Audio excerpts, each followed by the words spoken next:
काफ़ी दिनों में मिल रहे हो क्या? तो भाई तुम्हारे भाई का आज पेपर है, ठीक है भाई। मैंने नोट्स पूरे बनाए थे अभी, यार पेन पूरी सी मटक रहा है। तो भाई मैं तो तुम्हारे भाई ने बना लिया अपने नोट्स। अब पेपर की तैयारी चली रही है। सुबह के बज रहे हैं 6:43, 9 बजे पेपर है। पर मैं थोड़ा जल्दी उठ गया था, सुबह के 5 बजे। उठता नहीं हूँ पर आज उठना पड़ा भाई, क्योंकि पढ़ना है। क्योंकि रात को भी मैं पढ़ रहा था, कल भी पढ़ रहा था, परसों भी पढ़ रहा था भाई। क्योंकि मैं ना, देखो वैसे इतना इंपॉर्टेंट नहीं, क्योंकि मैं पहले पास हो चुका हूँ।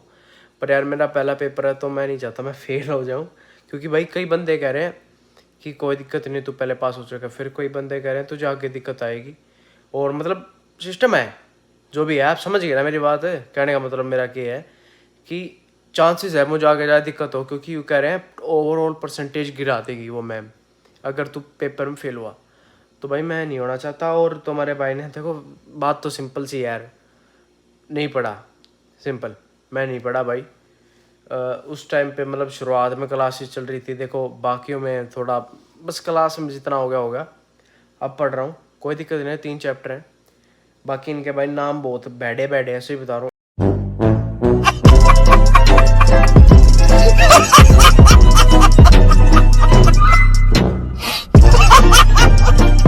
एक का ऐसा है, अभी जैसे मैं आपको बता देता हूँ। अब इसमें यू है, पर्सनैलिटी डिसऑर्डर है इसमें। तो क्लस्टर है, पर्सनैलिटी डिसऑर्डर। बोर नहीं करा, cluster A, cluster B, cluster C. Cluster A के नाम है स्काइजोटिपल पैरानोइड स्काइजोइड बिरना के है। तो भाई डरो मत। कई कई यूँ सोच रहे भाई क्या कनाडा की पढ़ाई मुश्किल। भाई सच्ची बता रहा हूँ, इतनी आसान पढ़ाई कहीं पे भी नहीं मिलेगी। क्योंकि यूँ देख लो ना, मैं 2 दिन में करके ही पास हो जाऊँ, कोई दिक्कत वाली बात नहीं है। आराम से हो जाऊँगा, बढ़िया नंबर आ जाए, शायद पूरे भी आ जाए भगवान की दया से। तो ज़्यादा ही बड़ी गाड़ी है यार, सही में एक्सेसिव बड़ी है, लिमोजिन से लग रही है यार, गंदी लग रही है सब। बदलो इस पर दे दिया है भाई। पेपर बताइए कितना गंदा था भाई, इतना आसान, मजाक हो रहा है। कुछ भी नहीं था, बस 10 नंबर का MCQ थे। और भाई लिखने का तो 1 नंबर का भी नहीं था भाई। मैं पता नहीं क्या सोच के आया था। बहुत आसान पेपर है भाई। मौसम हो रहा है 1 नंबर, पूरी धूप धाप आ रही है। बंदे निकल रहे हैं अपने कैरवान में। कारवैन होते हैं, गाड़ियों के पीछे लगा देते हैं, घर सा होता है अटैच्ड, तो वो चक्कर है भाई। आगे दो गाती चल रही है, दिखाऊं? पर दूर से आपको शायद हल्की सी झलक ही मिलेगी। तो भाई इस मौसम में बाइकर भी सारे निकल रहे हैं। और भाई ये देखो, का मौसम बेस्ट है ना, वो यही है, धूप वाला नेक्स्ट लेवल लगता है। धूप में फुलसी हो गई है।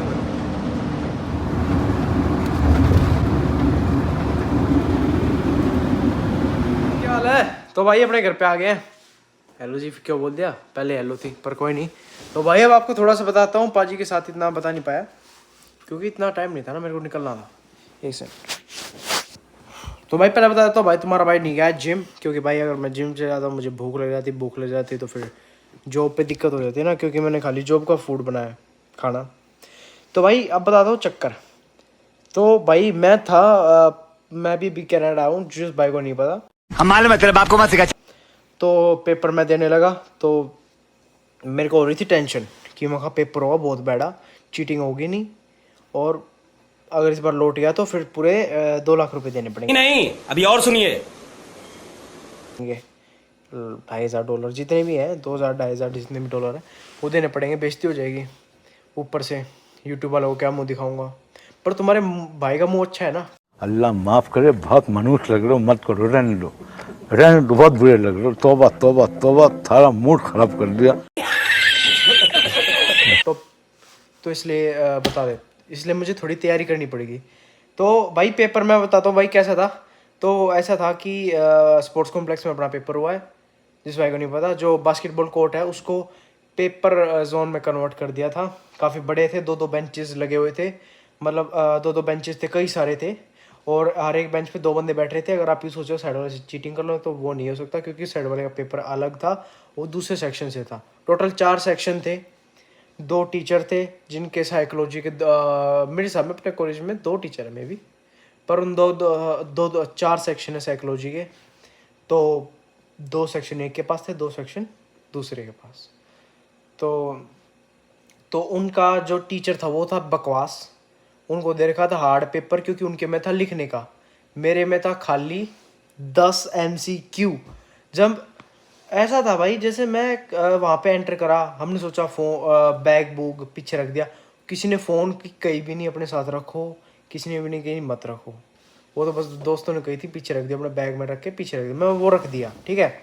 फिर बात आई कि पेपर, मतलब जो हमारी टीचर थी वो इतनी अच्छी थी, हमें पास करने के लिए इतनी उत्तेजित थी कि पहले बेंचेस पे एक साइड पे पेपर रखे हुए थे एमसीक्यू के, वो थे हमारे अब अपने वाले सेक्शन के, और उसके टीचर ने बाद में दिए हैं ताकि कोई चीटिंग ना कर चीटिंग करता है तू।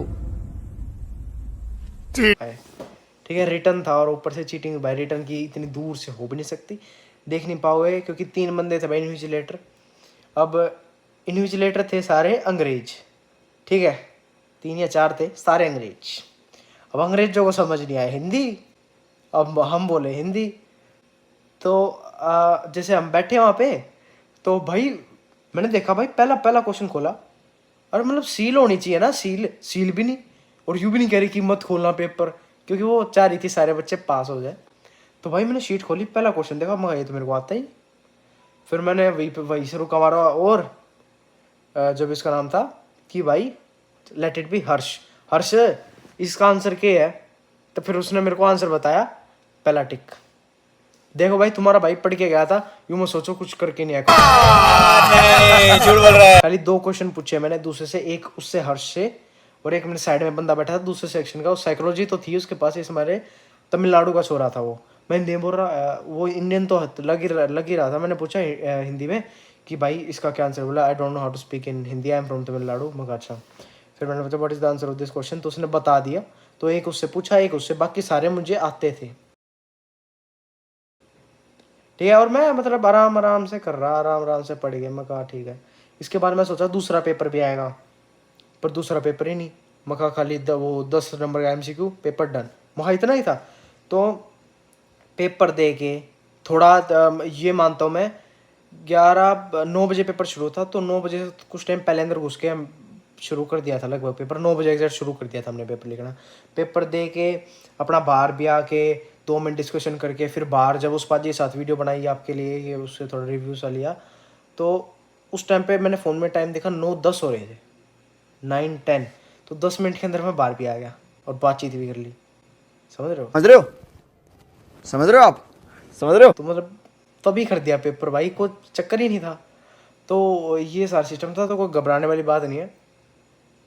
और इतना फ्लोंट भी मत ले लेना कि सबके इतने आसान पेपर होंगे, भाई मेरी किस्मत,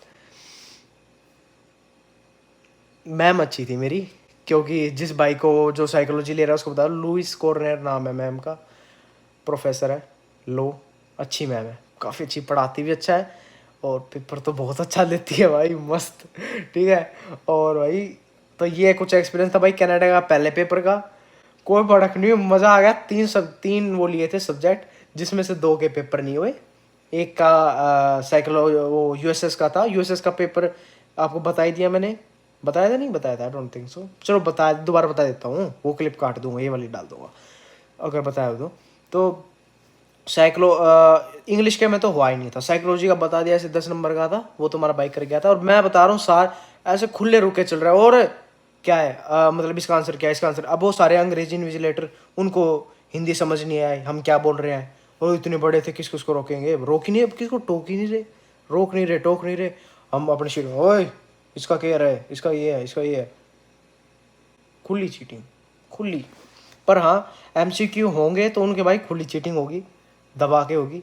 पर अगर रिटर्न है तो भाई उसमें आपको पढ़ना पड़ेगा, क्योंकि रिटर्न में इतनी भी नहीं है कि आप कर रहे हो, और वो रिस्क तो है भाई, क्योंकि अगर आपको पकड़े गए फिर तो आप गए ना, फिर आप काम से, तो ये चक्कर है।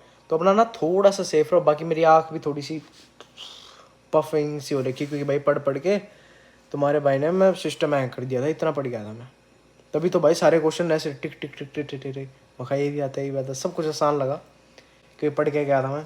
हाँ बाकी भाई ये था कुछ अपना एक्सपीरियंस, चीटिंग हो जाती है, पर भाई मैं यूँ नहीं कहता कि मेरे से इन्फ्लुएंस हो गए आप भी अपने पेपर में ना पढ़ो, और फिर अब जब अपना पेपर दो तो मेरे को गाली दो, ऐसा मत करना भाई। क्योंकि मैंने औरों से पूछी है कि ये वाला was the easiest of them also, क्योंकि उनने और भी पेपर दिया है, किसी का इतना आसान नहीं होता, चीटिंग नहीं होती, क्योंकि MCQ के साथ लिखने वाला भी आता है औरों में, पर इसमें लिखने वाला नहीं था। खाली 10 MCQ थे, 10, मात्र 10। और दो क्वेश्चन में मेरे को नहीं आता था, क्योंकि वो थोड़ा सा मैं पढ़ के नहीं गया था वो वाला पार्ट, तो 2 क्वेश्चन थे वहाँ से, वो मैंने पूछ लिए। तो भाई तुम्हारे भाई के मेरे हिसाब से 10 में से 10 आने चाहिए। बाकी भाई रिजल्ट देख ही लेंगे। बाकी बताओ कितने बन रहे हैं तुम्हारे अभी भी भाई के? 79.96 बन रहे हैं। 50% चाहिए होते हैं पास के लिए। तो मैं तो पहले ही पास था, पेपर ना भी देता मैं तो भी पास था। अच्छी GPA बनेगी मेरे हिसाब से। अब ये सेमेस्टर हो गया, आज मेरा फाइनल डे था। This was my last day of my this semester. ये पहला सेमेस्टर तुम्हारे भाई का कनाडा में सक्सेसफुली डन। किसी का रिजल्ट देखने की जरूरत नहीं, मुझे पता है मैं सारों में बहुत बढ़िया नंबर से पास हो चुका हूँ। बाकी ये खुशी भाई आगे भी बरकरार रहे भगवान की दया से। भाई मैं यूँ चाहता हूँ कि हर एक चीज़ में अव्वल हो जाऊँ, मैं टॉप जी बन जाऊँ, मतलब पढ़ाई में भी, हर एक चीज़ में मज़ा आ जाएगा। तो भाई इसी के साथ इस व्लॉग को करता हूँ यहीं पे शिकस्त एंड। और भाई अपने व्लॉग आने वाले भाई बहुत ठाटे व्लॉग, छोड़ो नया चैनल। देखो सिक्योरिटी की जॉब लगी नहीं है अभी तुम्हारे भाई की, पर तुम्हारा भाई इतना डेडिकेटेड है ना तुम्हारे लिए। नया चैनल यू लगा लो, तुम्हें व्लॉग देख रहे हो ना, अगर सब कुछ सही रहा, क्योंकि भाई थोड़ा मेरे को उसकी एडिटिंग नहीं करनी आती, वो अलग टाइप की वीडियोस है, क्योंकि I am not a editor. तो अगर ये आप व्लॉग देख रहे हो तो आप व्लॉग देखोगे तो उसके 4 या 5 दिन भीतर अंदर I will try my best की आ जाए। बाकी अगर कोई वैसी दिक्कत हुई टेक्निकल तो भाई थोड़ी सी दिक्कत हो सकती है, पर I will try my best कि 4 या 5 दिन के अंदर आपको दूसरे चैनल पे, नया चैनल आपको बताऊंगा, और कैसी वीडियोस आने वाली है सारी चीज़ अब बताऊंगा भाई। क्योंकि अपना नया चैनल आने वाला है, वो होगा अपना मेन, और वो भी मेन नहीं है भाई, उसके बाद एक और मेन चैनल आएगा, और उसके लिए कुछ तगड़ा सरप्राइज़ है, लोकेशन बदल दी जाएगी अपनी। तो भाई बहुत फ्यूचर प्रोजेक्ट्स आ रहे हैं आपके लिए, तो भाई stay dedicated to us, and हम भी आपसे डेडिकेटेड रहेंगे। तो मिलता है आपसे अपने नेक्स्ट व्लॉग में, तब तक के लिए अपना ध्यान रखो भाई। जय श्री राम। हर जगह फैला दो भाई, इंडिया में हो या कनाडा में, जय श्री राम चलना चाहिए।